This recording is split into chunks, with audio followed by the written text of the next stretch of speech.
Hi guys, it's time again for a new video on your channel, Aperture 1.4. I'm glad you're here and thank you for your interest in this video. Today I would like to introduce you to 4 must-have accessories for your Hasselblad 500EL, ELM, ELX, and 2 of them also for your 500CM, 501CM, 503CX, and so on.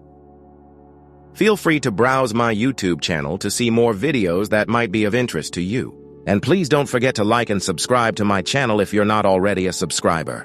That way you'll be supporting my work for you and it won't cost you a penny. Thank you so much. Hasselblad presented its first medium format camera in 1949.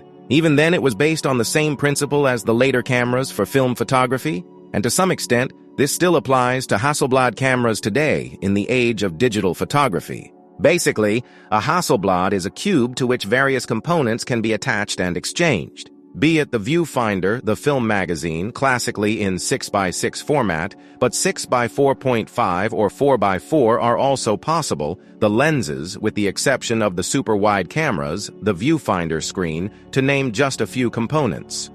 So, the Hasselblad system has everything you could possibly need in terms of photography, and it's all top quality, just like it always has been. If you're new to the Hasselblad world, here are some affordable accessories I'd recommend for your analog Hasselblad camera. Firstly, I would like to recommend the hot shoe. Like all Hasselblad accessories, it also has a number code, in this case 43125. This is mounted on the accessory shoe on the left-hand side of your Hasselblad.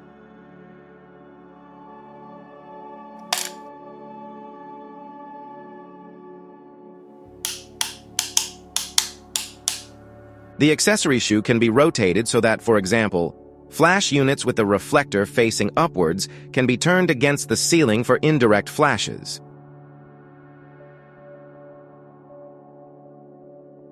It accepts various accessories. From smaller flash units to a light meter, you can slide on all the accessories you are used to from the flash accessory shoe of your 35mm SLR. In a moment, you can see the ignition of a flashbulb in slow motion.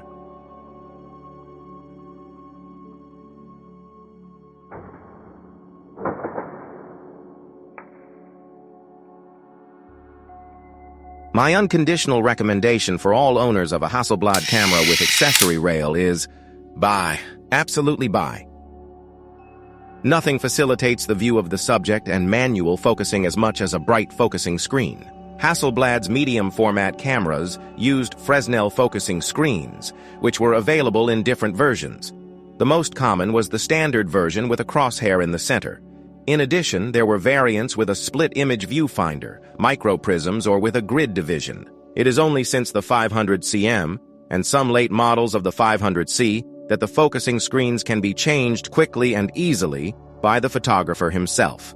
The so-called acute matte focusing screens from Minolta have been used since around 1989. They are considerably brighter than the old standard focusing screens. The crosshairs are no longer applied with paint, but are very finely engraved but clearly visible in the viewfinder. Type D acute matte focusing screen have been supplied since around 1996 or 1997.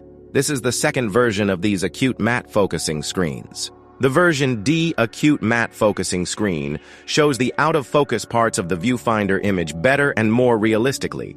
It is less important how exactly you hold your eye over the center of the focusing screen.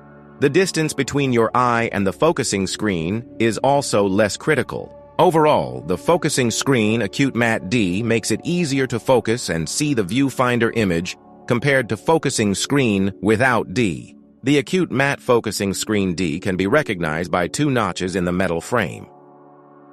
The acute matte D focusing screen and its predecessor were already very expensive at the time. Today, some of them sell for higher prices second-hand than they did at the time. I am about to present you with a great and cheaper alternative. The Bright Screen Company from the USA can equip numerous old and older analog cameras with high-quality bright matte screens. Of course, you can change them yourself.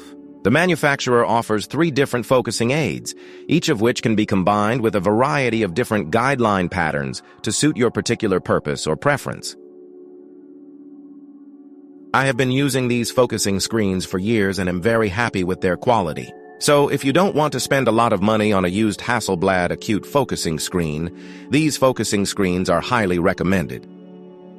My most used focusing screen from Brightscreen is pattern 6608, rule of thirds. I chose the MPD focusing aid, which has a 6mm diagonal split image set in a microprism collar.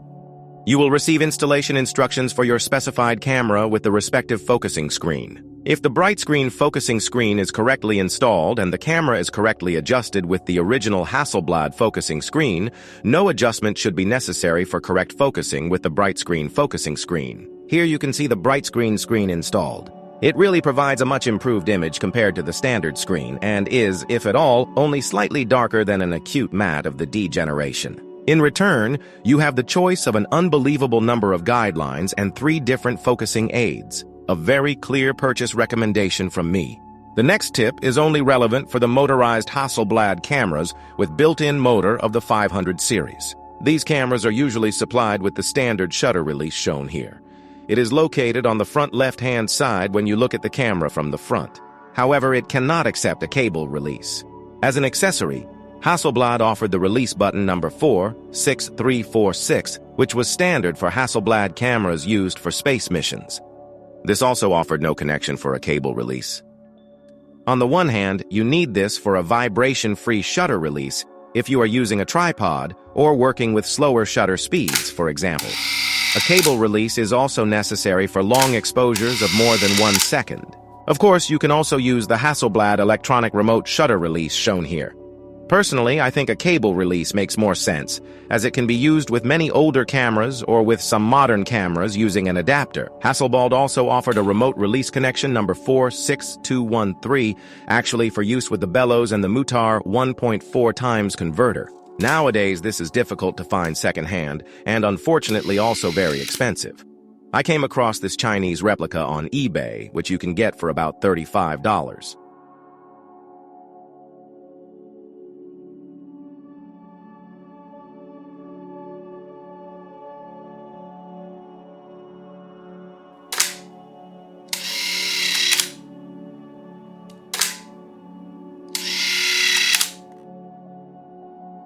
For the sake of completeness, it should be mentioned that in addition to this option, Hasselblad also offers its own shutter release cable. It bears the number 46043.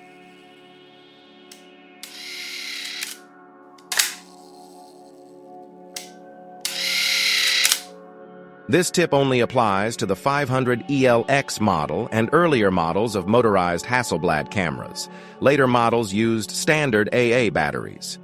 Unlike the 500C, 500cm, or 501cm, the motorized Hasselblad cameras require rechargeable batteries. Here you can see the 2 original rechargeable batteries.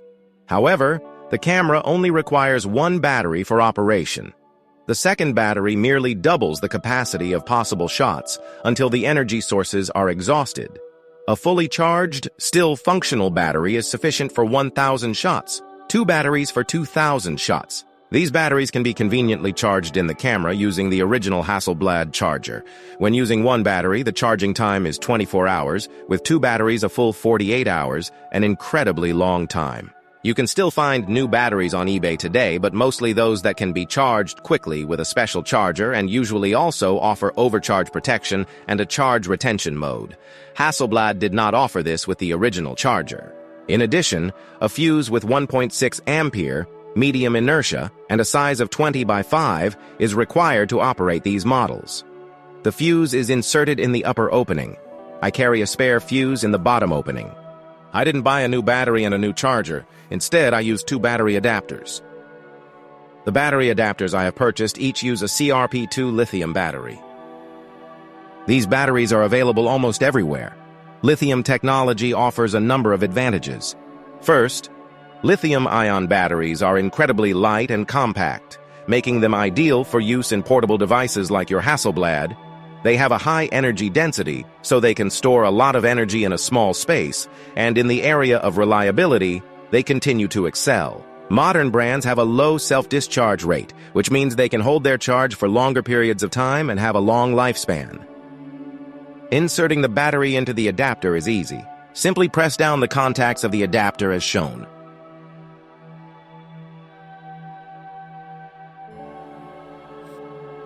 Insert the battery adapters into your Hasselblad as usual.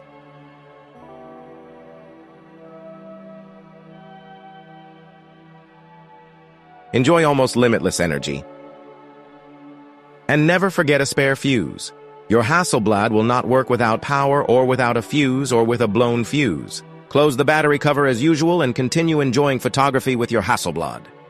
Thank you for watching the video. I would be delighted to receive a like, a comment, or a suggestion. And of course, every new subscriber. Thank you very much for your support.